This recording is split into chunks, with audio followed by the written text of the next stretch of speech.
Hey guys, this is Taylor with Farmhand, and we're checking in for chapter 1 to kind of talk a little bit about what's been going on since you last saw us on YouTube.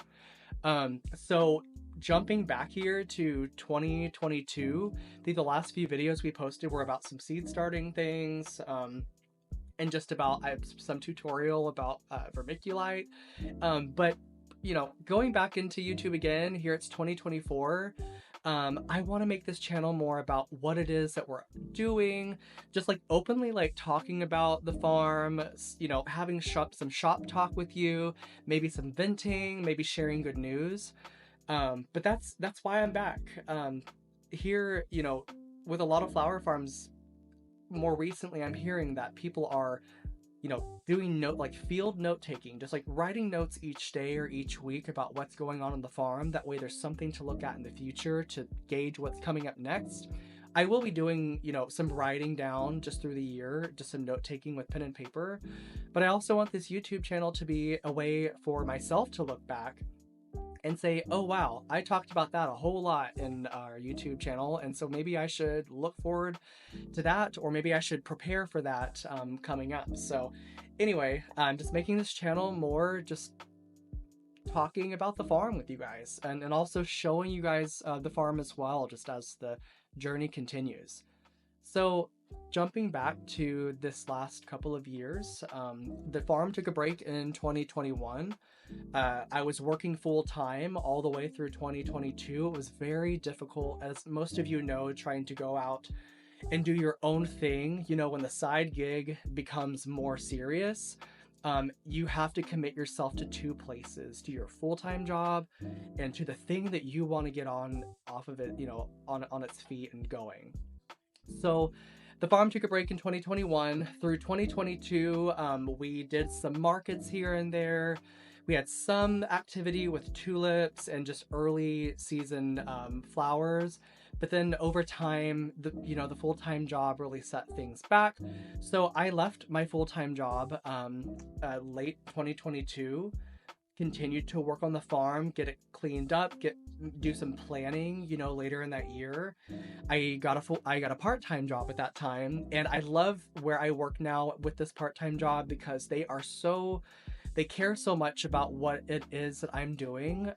They are very flexible and lenient, and I couldn't ask for a better workplace to support, being transparent, to just support me and what I'm trying to get to long term. They know I'm a small business owner. They tried to work with me there, and I couldn't be in a better situation.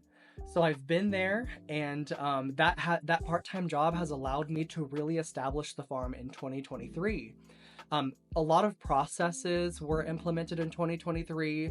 Sales channels were implemented as well. We were really able to dive deep and figure out what works out for us as a brand and as a farm, and that being, subscriptions, online orders and delivery, as well as markets and pop-up markets, as far as different parts in the city, each weekend.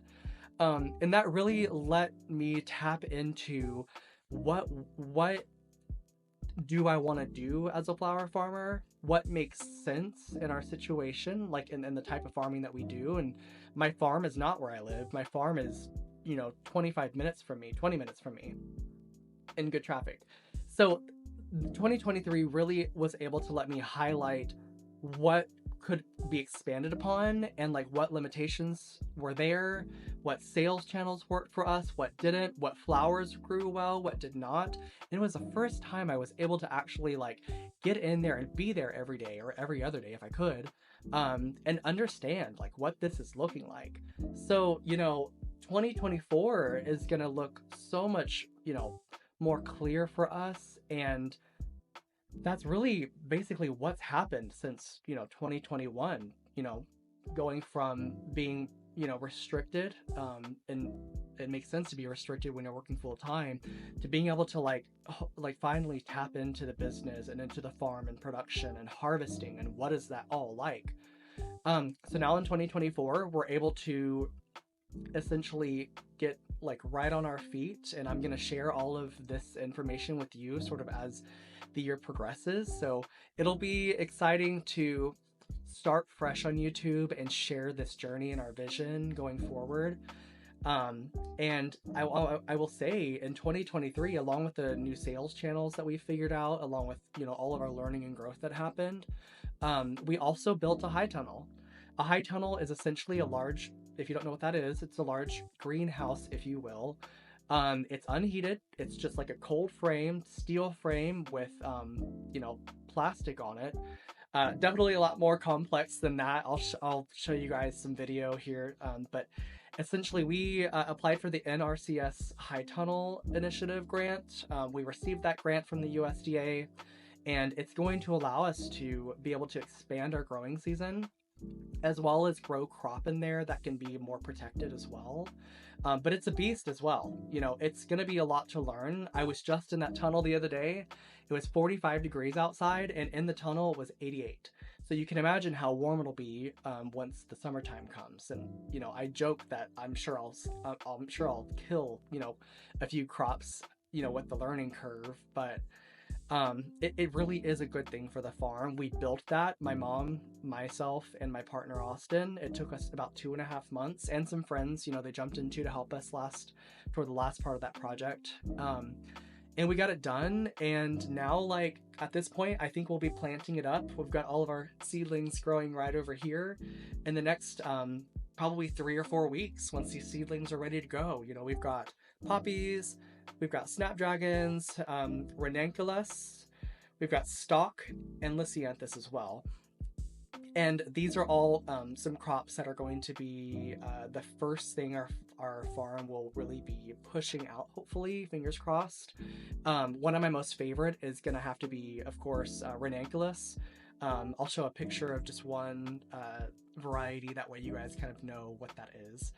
But you know, we've got those started. They're pre-sprouting right now. It's a first go for me on these, so fingers crossed all goes well, and I'll share those updates with you too. And then we've got also lisianthus that's also germinating here on our grow racks, and lisianthus are probably my second favorite flower. I'll show you guys what those look like here too.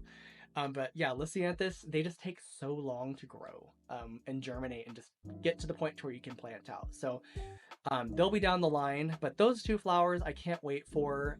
Everything else will be planted out hopefully by the 1st of February, after this cold snap that we're in passes. And that's the whole story. That's everything up until right now for you guys. So if you're wondering what was happening on the farm, that's it. And that's pretty much all that I have to share with you guys today.